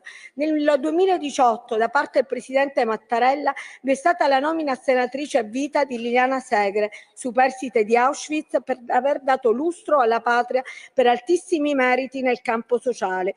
In quel momento è stato affermato l'altissimo merito di una donna coraggiosa sopravvissuta al campo di sterminio. Ricordare significa anche passare il testimone da una generazione all'altra, in un momento storico in cui si parla ancora troppo poco di guerra e poco di pace. Il dovere della memoria è per noi una priorità. Auschwitz è dentro di noi, non fuori di noi. La peste si è spenta, ma l'infezione serpeggia ed è per questo che dichiaro il voto favorevole della Lega Salvini Premier, un voto privo di ipocrisia, privo di parallelismi arditi quanto inefficaci, soprattutto di voli pindarici e vergognose ricostruzioni come solo lo svilimento culturale di tali partiti di opposizione può concepire. E ricordo a tutti che il sindaco di Pinerolo, insieme alla maggioranza dell'estrema sinistra e del Movimento 5 Stelle, rifiutò di votare la cittadinanza a Liliana Segre. Grazie.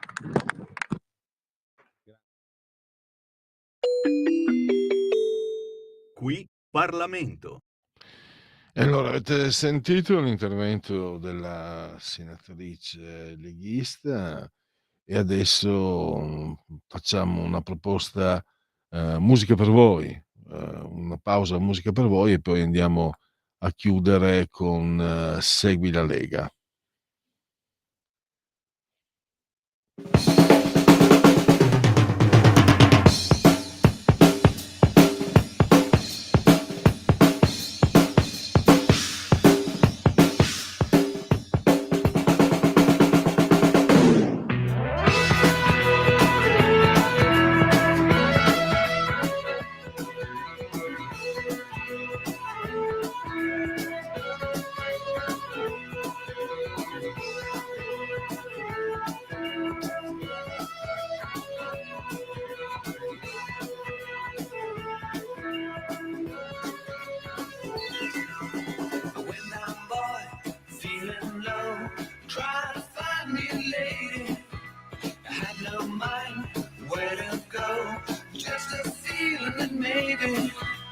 I'd be reeling up on a ceiling, out of my mind forever. Gotta be right, boys, stay out of fight, boys. Lay it on by, gonna find her.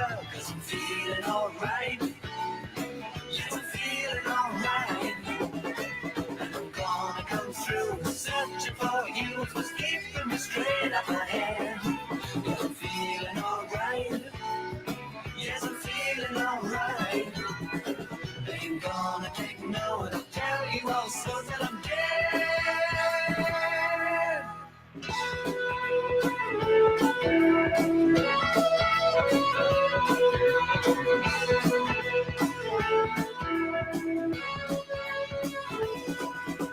False arrest with me undressed, trying to explain how they found me. The two black eyes were no surprise, but all those dogs were beyond me. This is appalling, I was calling. How could you really believe that of me? You'll be alright, boy, stay here all night, boy. Then in the morning at home we will see. I'm feeling alright. Well, you're feeling alright.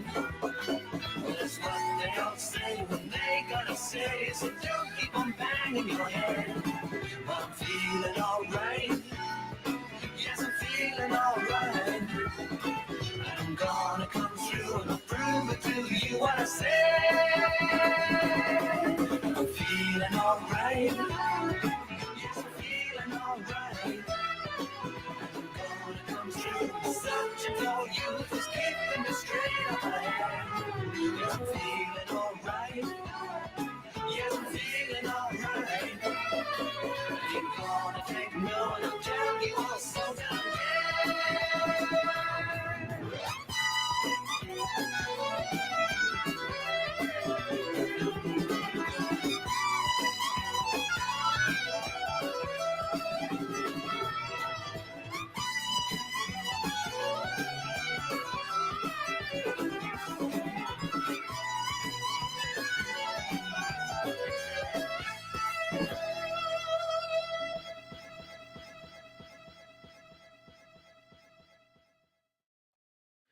Sempre a Radio Libertà, in simultanea con noi quando sono scoccate le 14:17, oltre la pagina un funesto aggiornamento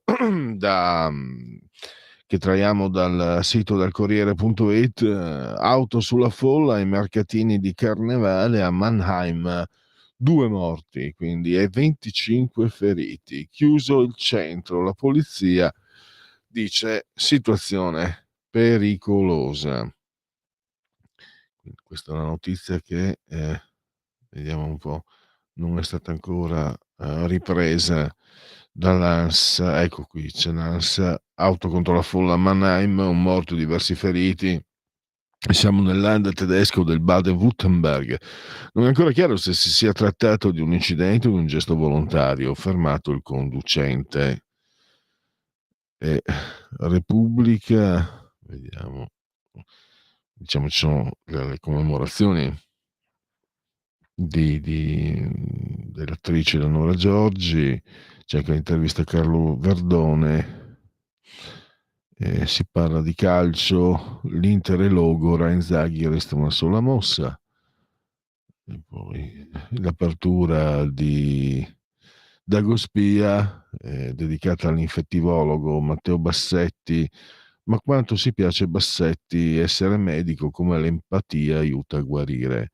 Ricevo avance dagli uomini ma resto un eterosessuale convinto. Matteo Bassetti apre le valvole.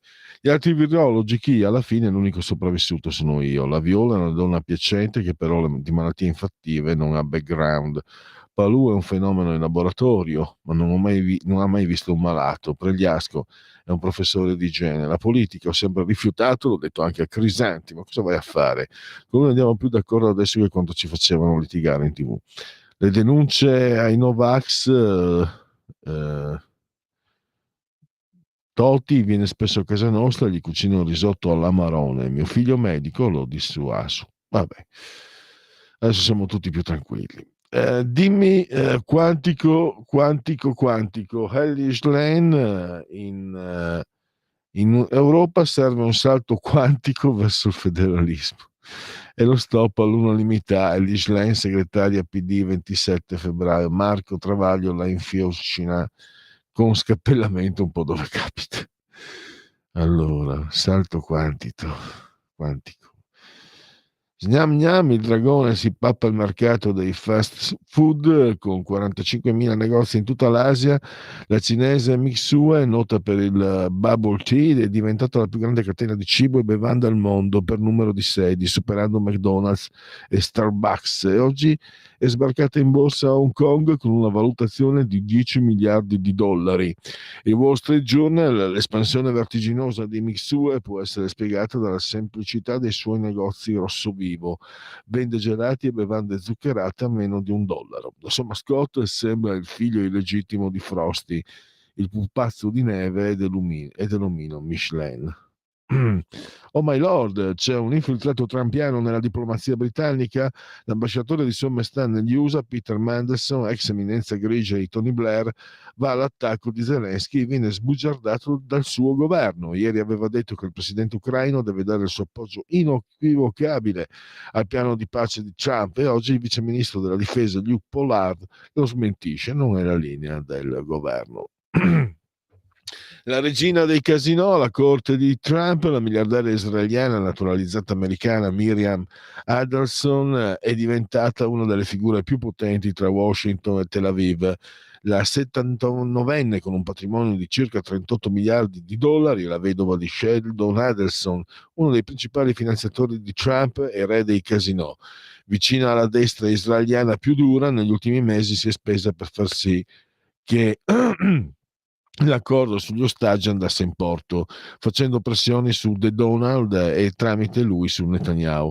Adelson ha anche dichiarato che se le danno dell'estremista è felice di esserlo. Giorgia, fa qualcosa di cazzuto, difendi l'Europa. Dopo la vergognosa imboscata di Trump a Zelensky, Meloni ancora si illude di poter condizionare il tycoon a ritagliarsi il ruolo di gruppi di Trump solo per evitare i dazi sul parmigiano e la morte della politica. Non sarà forse che la sua ostilità a una via europea nasconda la rosicata per non essere lei a dare le carte nell'UE? Ha minimizzato l'iniziativa di Starmer e Macron. Più che di un piano parlerei di spunti, evocando la cornice NATO, ma è stato proprio Trump a tirarsi fuori. Un matrimonio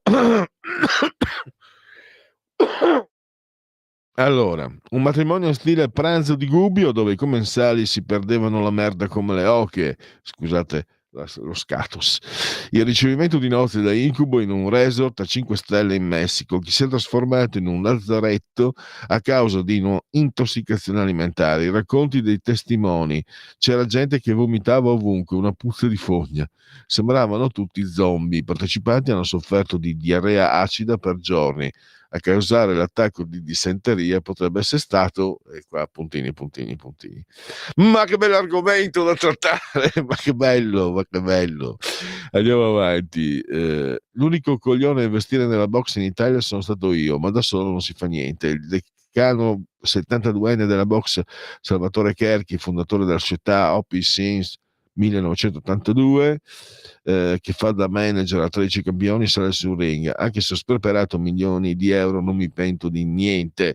Un organizzatore mette $1 milione, non 5.000, aspettando i fondi pubblici di regione e comuni. Nel nostro paese sono al massimo 6 pugili veri. Quando vai all'estero prendi le botte. E allora andiamo con Segui la Lega, andiamo con la sigla e partiamo con la rubrica. Segui la Lega è una trasmissione realizzata in convenzione con La Lega per Salvini Premier.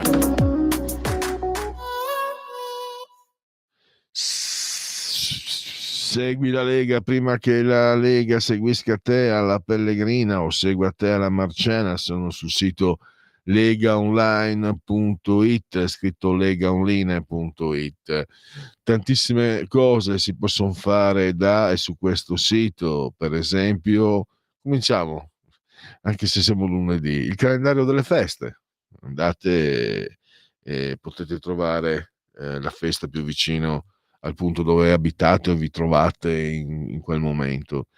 Poi abbiamo il sostegno per la rottamazione definitiva delle cartelle esattoriali. Ne abbiamo parlato anche venerdì col senatore Massimo Garavaglia. Per milioni di italiani in buona fede, avanti con la pace fiscale. L'8 e il 9 marzo vi aspettiamo in gazebo della Lega in tutta Italia.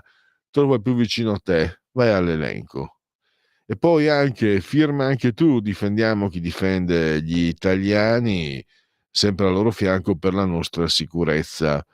Raccolte di firme a sostegno delle forze dell'ordine e delle proposte della Lega nel DDL sicurezza. Quindi firmate a sostegno appunto di questa categoria, i tutori dell'ordine, della legge, come si chiamavano una volta, che sono sempre più però insomma presi di mira, bistrattati o insultati, eccetera.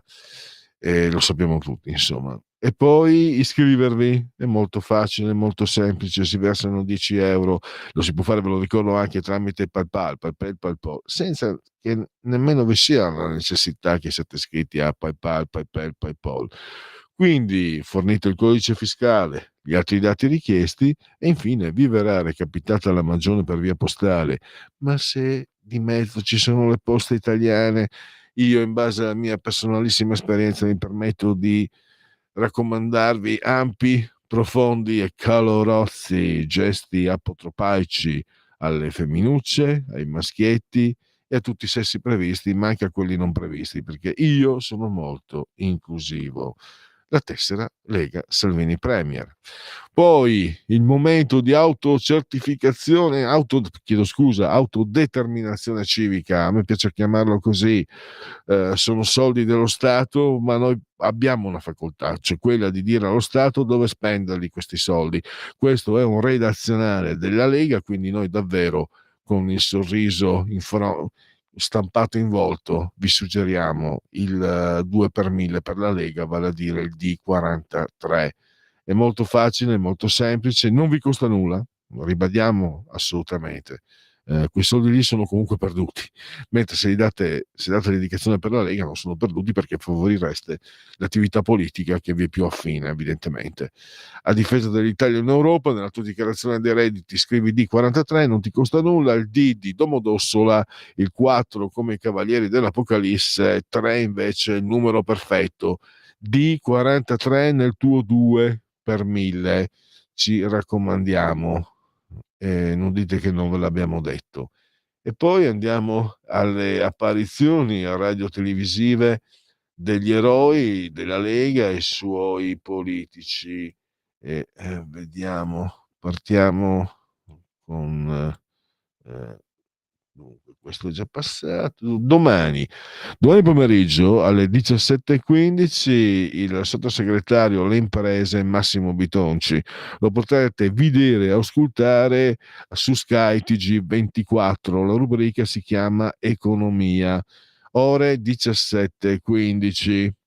Domani sera, in prima serata, 4 di sera, Rete 4, 20:30 con Laura Ravetto. E poi ancora Alberto Gusmeroli, il presidente della Commissione Attività Produttive Montecitorio, nonché sindaco di Arona. Alberto Gusmeroli, la rubrica Economia, l'emittente avete già capito, Sky TG24, l'orario è sempre alle 17:15. Questo, se non sbaglio, è l'ultima uscita l'ultima uscita da segnalarvi. Quindi adesso togliamo pure la condivisione sveva eccoci qua, guarda lì che brutto viodi, mamma mia, è quello che passa al convento, ma noi diamo informazioni e non spettacolo. Ancora sull'ANSA non ci sono ulteriori aggiornamenti di quello che è successo a Mannheim in Germania, l'auto contro la folla, 2 morti, diversi feriti. Secondo i testimoni oculari un SUV nero è piombato sulla folla ad alta velocità. Però sull'ANSA non si dice che non è ancora chiaro se si sia trattato di un incidente o di un gesto volontario. Comunque si sia trattato di un incidente o di un gesto volontario, contraddice un po' l'informazione che invece ci dà il Corriere, perché dice che questa in notizia ci dice che la polizia ha chiuso il centro perché si tratta di una situazione pericolosa. Anche Repubblica si è accorta e dà in apertura questa notizia: la folla, auto contro la folla a Mannheim, 2 morti e almeno 25 feriti. Allora adesso noi ci fermiamo per qualche minuto per la proposta musicale e riprendiamo tra 5 minuti con Maurizio Tortorella e parleremo, di Malagiustizia.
Eccoci allora di nuovo, ma siamo all'ultima parte di Oltre la pagina di oggi.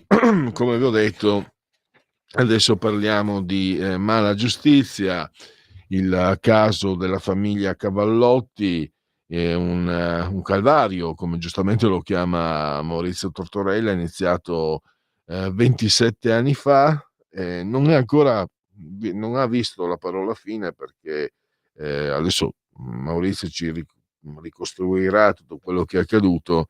Adesso la famiglia, che è stata ridotta sull'astrico anche per la cattiva amministrazione che la loro azienda ha avuto durante queste vicissitudini giudiziarie, si è rivolta alla Corte europea dei diritti dell'uomo.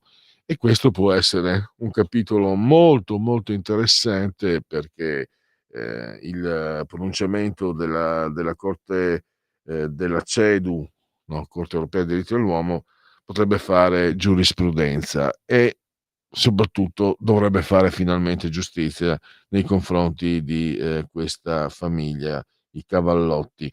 Allora, intanto la cosa più importante da dirvi è che questo articolo lo trovate su Panorama, uscito mercoledì, lo trovate fino a dopodomani in edicola e naturalmente online, assolutamente. L'autore è Maurizio Tortorella, che abbiamo al nostro telefono e che salutiamo e ringraziamo. Bentornato Maurizio. Grazie a te Pierluigi, grazie a voi di ospitarmi, ci mancherebbe altro, lo faccio più che volentieri. Ecco, anche perché, no, io ti ringrazio anche perché questa è una vicenda che forse, magari io chiedo vegna, sarà sicuramente ignoranza mia, non è così nota magari come altre, ma è assolutamente una storia, una vicenda che bisogna rendere il più nota possibile, perché è davvero una storia che ha dell'incredibile per le vicissitudini che questa famiglia ha subito e rischia di subire ancora. Prego. Concordo con te, anche perché è una storia lunghissima, perché inizia nel novembre del 1998, quando i tre fratelli Cavallotti vengono arrestati a Palermo per concorso in associazione mafiosa. Lavorano da anni con grande successo nella distribuzione del gas metano, i tre fratelli, e vengono arrestati e rimangono in carcere per oltre 2 anni e mezzo. Poi alla fine prima il Tribunale di Palermo in primo grado li assolve perché il fatto non sussiste, quindi con formula piena. Poi c'è un giudizio d'appello che invece ribalta la sentenza di condanna, poi la Cassazione annulla la condanna, ordina un nuovo giudizio, il nuovo giudizio della Corte d'appello di nuovo di Palermo stabilisce che la soluzione è piena e la soluzione diventa definitiva perché la Procura Generale, cioè l'accusa, non fa neanche appello e non fa ricorso in Cassazione, quindi sono innocenti, definitivamente innocenti, riconosciuti come tali dal dicembre 2010. Quindi tutta la vicenda giudiziaria, quella penale, la prima, dura esattamente 12 anni. Il problema è che nel dicembre 2011, quindi un anno dopo la soluzione piena dei tre fratelli Cavallotti, parte una giustizia diversa, che è quella della sezione delle misure di prevenzione. Le misure di prevenzione sono delle norme varate nel settembre del 2011, quindi 3 mesi prima dell'inizio di questa vicenda diversa, ed è una legge contenuta all'interno sono norme contenute all'interno del codice antimafia varato nel 2011 per l'appunto, che sono state da sempre e sempre di più oggetto di critiche perché sono oggettivamente rischiose. Ora, nessuno qui, né io né sicuramente te, siamo contrari al perseguimento, alla persecuzione e a che la giustizia faccia piazza pulita dei mafiosi e dei loro patrimoni, è evidente. Ma queste norme contengono in sé dei rischi che, per esempio, in questo caso si sono dimostrati evidenti. Allora, questi poveri fratelli Cavallotti, ancorché assolti con formula piena e definitivamente, perdono tutte le loro aziende, perché appunto dal dicembre 2011 fino al gennaio del 2023, quindi sono passati altri 12 anni, le loro aziende vengono affidate a un amministratore giudiziario che per tutto il tempo ovviamente le gestisce evidentemente male, tant'è vero che i fratelli Cavallotti recuperano aziende ormai completamente decotte, fallite e ridotte in nulla, Non soltanto, i Cavallotti protestano perché l'amministratore in questi anni non ha pagato le tasse né i contributi dei dipendenti, e quindi loro adesso si trovano a pagare, non soltanto a aver ripreso in mano delle imprese che non valgono più nulla, ma hanno debiti anche nei confronti dello Stato, perché non hanno pagato le tasse. Quindi c'è un paradosso folle, assurdo. Il problema è proprio questo, che le misure di prevenzione permettono alla giustizia di colpire persone non indagate, non neanche indiziate, ovviamente non condannate, visto che questi fratelli Cavallotti erano stati assolti con formula piena un anno prima. Malgrado questo la giustizia amministrativa, appunto collegata alle misure di prevenzione, va avanti per conto suo, in una specie di giurisdizione separata, completamente avulsa dalla realtà penale. Per finire nei guai, mettiamola in termini semplici, basta la parola di un pentito, senza riscontri, ma basta che un pentito dica Maurizio Tortorella è un mafioso, e a quel punto, se c'è un giudice che decide di aprire una vicenda appunto di misure di prevenzione nei miei confronti, io posso rischiare di essere colpito da un provvedimento e quindi posso perdere i miei beni, che possono essere prima sequestrati e poi confiscati. Maurizio, ti interrompo perché secondo me è proprio, cioè, a parte la vicenda, poi parleremo anche della magistrata, della giudice Silvana Saguto, e anche lì è scandaloso. Però intanto volevo parlare di queste misure di prevenzione, che fa venire in mente il concorso esterno, eccetera. Cioè, come si arriva a misure che sono così evidentemente contro ogni forma di diritto, di tutela, di garanzie? Che garanzie ha il cittadino di fronte a queste leggi che i magistrati gestiscono senza alcun tipo di controllo, senza dover rendere conto a nessuno? Loro ti mettono la croce addosso e tu sei finito, sei morto. Come sei arrivato? Come è stato possibile che l'Italia sia arrivata ad avere un provvedimento di legge di questo tipo? Ma guarda, intanto è stato varato, come ti dicevo, nel settembre del 2011, un decreto legislativo, il 159, quindi il periodo era tra l'altro alla fine del governo Berlusconi, dell'ultimo governo Berlusconi, quindi con una maggioranza sicuramente di centrodestra, ma del resto quella stessa maggioranza aveva varato anche la legge Severino, quella che proibisce, che fa decadere appunto un parlamentare anche se condannato in primo grado. Cioè, ci sono quelle maggioranze hanno approvato delle norme che non sono proprio garantiste allo stato puro, ed è una bella contraddizione in termini. Ma ti dicevo, è successo che sia finito nei gorghi delle misure di prevenzione anche un personaggio, un soggetto che aveva frequentato un bar considerato ritrovo di mafiosi. La giudice Saguto, di cui tu parlavi, è stata per lunghi anni presidente, Silvana Saguto, presidente della sezione misure di prevenzione del Tribunale di Palermo. È stata poi condannata anni dopo, si è occupata tra l'altro del caso delle imprese dei Cavallotti, che ha affidato con la sua sezione a un amministratore giudiziario. La giudice Saguto poi è stata radiata dall'ordine giudiziario, perché qualche anno dopo aver affidato le aziende dei Cavallotti all'amministratore giudiziale è stata indagata per gravi anomalie nella gestione della sezione misure di prevenzione. È stata poi radiata dalla magistratura e 2 anni fa più o meno è stata condannata in via definitiva per corruzione e concussione a quasi 8 anni e 10 mesi di reclusione. E la pena in questo momento è sotto rivalutazione perché c'erano stati degli errori da parte della Cassazione. Comunque è stata condannata in via definitiva.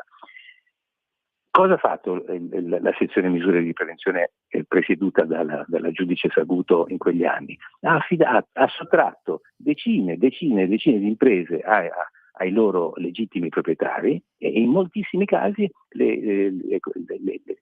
i sequestri e le confische sono stati definiti sbagliati. Sicuramente in quasi tutti i casi hanno portato poi al fallimento delle imprese. In certi casi, come nel caso dei Cavallotti, gli amministratori, in alcuni casi amici della giudice Saguto e finiti come lei nei guai con la giustizia, non hanno pagato neanche le tasse.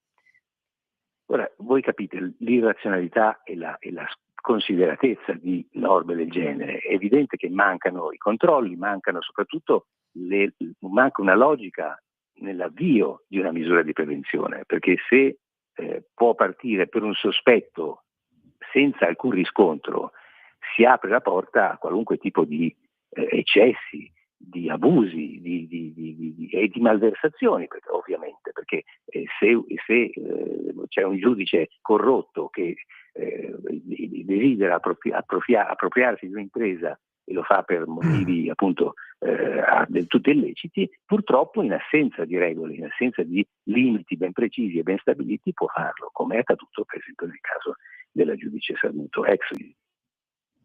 Ecco, e qui anche quando dico che mancano, cioè, mancano gli strumenti per difendersi, ma è complessivamente, non dico una novità ovviamente, ma è caduta la linea. Allora, vediamo. Eravamo in collegamento con Maurizio Tortorella di Panorama e stavamo parlando del caso, il calvario della famiglia Cavallotti, che da 27 anni sta vivendo in una situazione devastante, come vi ha ben riassunto Maurizio Tortorella. Allora, Maurizio, ci sei? Tornato. Ah, sono perfetto. tornato, scusami, è caduta la linea, non me ne sono neanche accorto, ho continuato a parlare, non so a che punto si sia arrivato. No, ti avevo interrotto io perché stavo per fare una domanda. Stavo dicendo una cosa scontata, detta e ridetta, però oltre al fatto che noi cittadini non abbiamo strumenti per difenderci da eventuali forme di ingiustizia, c'è questo sbilanciamento. Ripeto, non è una cosa nuova, però io come cittadino, guarda, non come giornalista, cioè il caso di Silvana Saguto dovrebbe aver fatto riempito le prime pagine, le aperture dei è gravissimo quando un magistrato, se è grave quando lo fa un politico, non vedo perché non lo sia quando secondo me è molto peggio che lo faccia un magistrato, visto che è lui che è il custode della legge, o perlomeno dovrebbe esserlo. Anche qui abbiamo quindi una situazione che, al di là, adesso si parla molto giustamente, la separazione delle carriere eccetera, ma è un quadro che io mi permetto di definire malato, troppo sbilanciato verso una parte. Ripeto, non dico nulla di nuovo, però non finisce mai, insomma, no? Grazie al lavoro tuo e di altri nostri colleghi molto in gamba, che per fortuna ci sono, per fortuna hanno ancora la possibilità di parlare. Veniamo a sapere, però diciamo che al di fuori l'opinione pubblica certe volte, anche se sta aprendo gli occhi, certe volte insomma sembra ancora preferire il tintinnare di manette. Ma è così purtroppo, sai, io mi ricordo bene, ero a Panorama nel 2015 quando scoppiò lo scandalo Saguto e fummo tra i non tanti, diciamo così, che si occuparono della vicenda, con grande, che era oggettivamente, come ricordi tu, assolutamente scandalosa e gravissima, perché erano decine e decine le imprese che erano state esposte sotto sequestro, sotto confisca e amministrate malissimo, tanto da finire appunto a remengo, come dicono dalle due parti, insomma finire male, ecco, fallite e ridotte in polvere, con distruzione di ricchezza, di posti di lavoro, cioè tutte e tasse non pagate, che è il grande paradosso della vicenda Cavallotti, lamentato dagli eredi Cavallotti. Sai, adesso c'è questo ricorso alla CEDU, anzi sono due ricorsi alla CEDU, perché uno è stato fatto anche dagli eredi Cavallotti, le cui imprese, i cui beni sono finiti sotto sequestro anch'essi, in modo ancora più assurdo, perché la seconda generazione dei Cavallotti non è stata mai nemmeno indagata, e adesso la Corte Europea dei Diritti dell'Uomo ha posto alcuni mesi fa allo Stato italiano, al governo italiano, alcune domande dalle quali si deduce che l'orientamento della Corte sia molto critico nei confronti delle misure di prevenzione italiane, perché chiedono i giudici di Strasburgo all'Italia se le norme rispondono ai requisiti, per esempio, di equità, di rispetto e di presunzione di innocenza, se ci sia il rispetto del diritto di proprietà, se sia stato violato il principio di legalità, cioè insomma, le domande dei giudici, come spesso capita, fanno capire più o meno qual è la loro inclinazione e sembra che non siano, insomma, che questa inclinazione non sia positiva nei confronti delle nostre norme. Tant'è vero che c'è stata anche un'interrogazione da parte dei 5 Stelle, che sono molto preoccupati perché il codice antimafia la considerano una loro creatura, e probabilmente lo è, e notoriamente i 5 Stelle e i grillini non sono proprio inclini anche loro al garantismo. Vedremo come andrà a finire. Io dal mio sommesso punto di vista spero che dalla Corte Europea dei diritti dell'uomo arrivi una censura d'Italia e che finalmente questo governo, o comunque la politica, il Parlamento, provveda a riparare i torti subiti e soprattutto a rimettere in sesto le norme con maggiori garanzie, maggiori limiti e maggiore ragionevolezza. Ecco, questo mi pare di doverlo dire, insomma.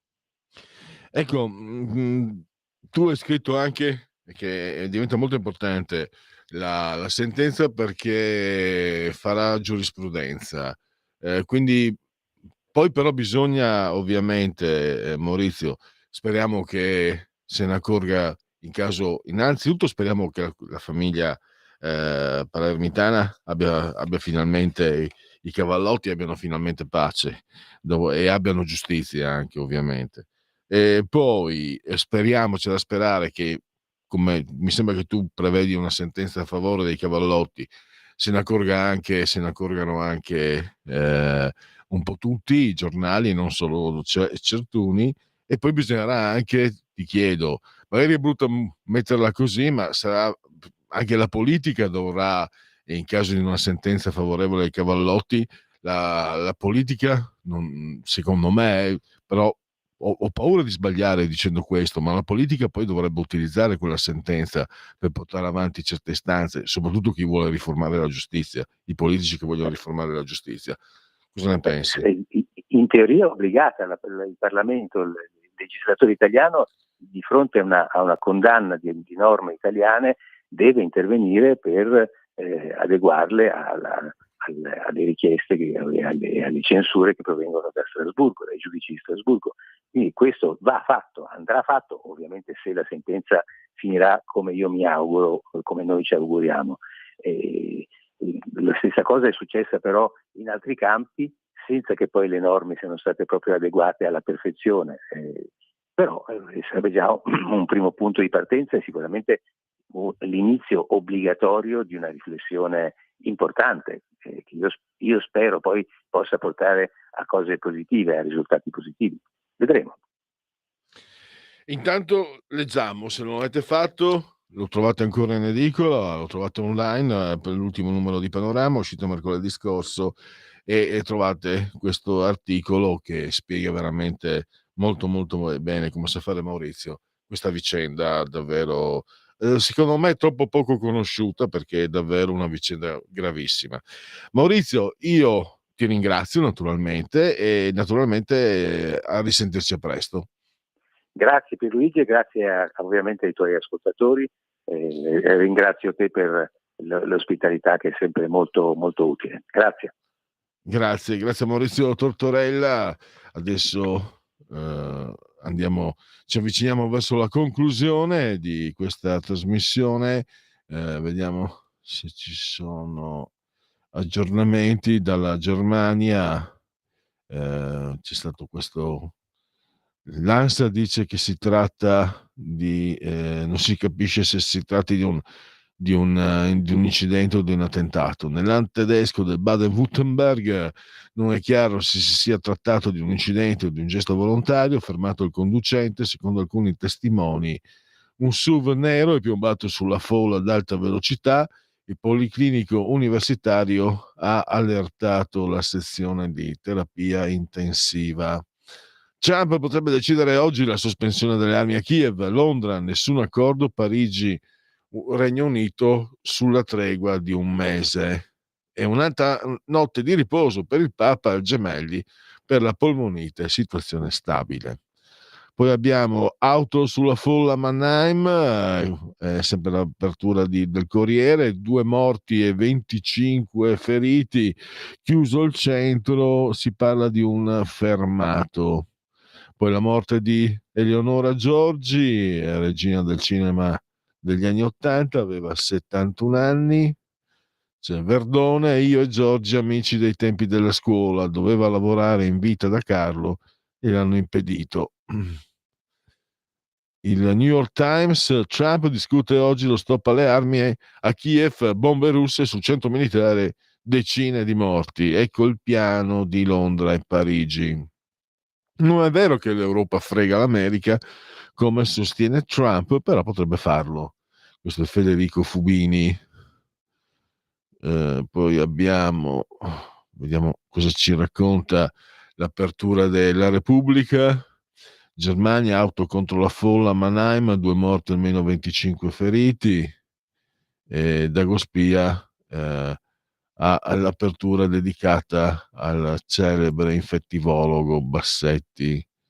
E poi I Can Happen Here, era già tutto previsto, il romanzo distopico di Sinclair Lewis del 1935 racconta una storia moderna, le elezioni di un presidente americano populista che trasforma il paese in una dittatura di tipo fascista. Pubblicato dopo la vittoria del nazismo in Europa, il libro è stato ripescato dopo l'insediamento del tycoon. Le assonanze con l'era Trump sono numerose, ecco quali.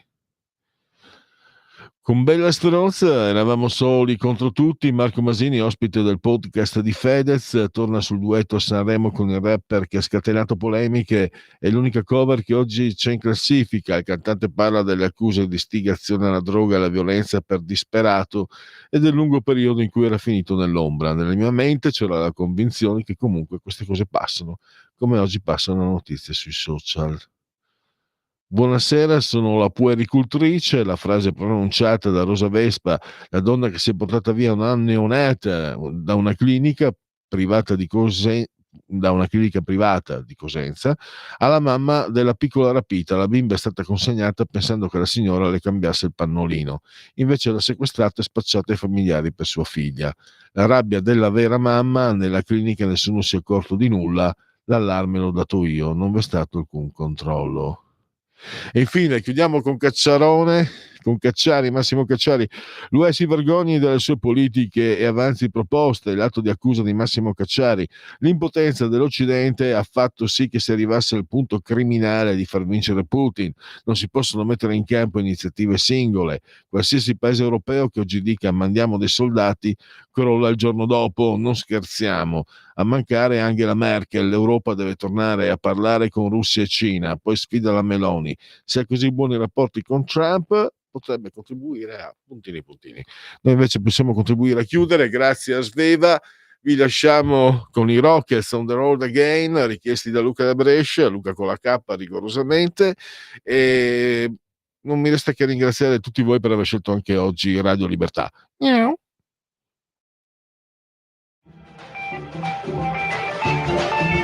Avete ascoltato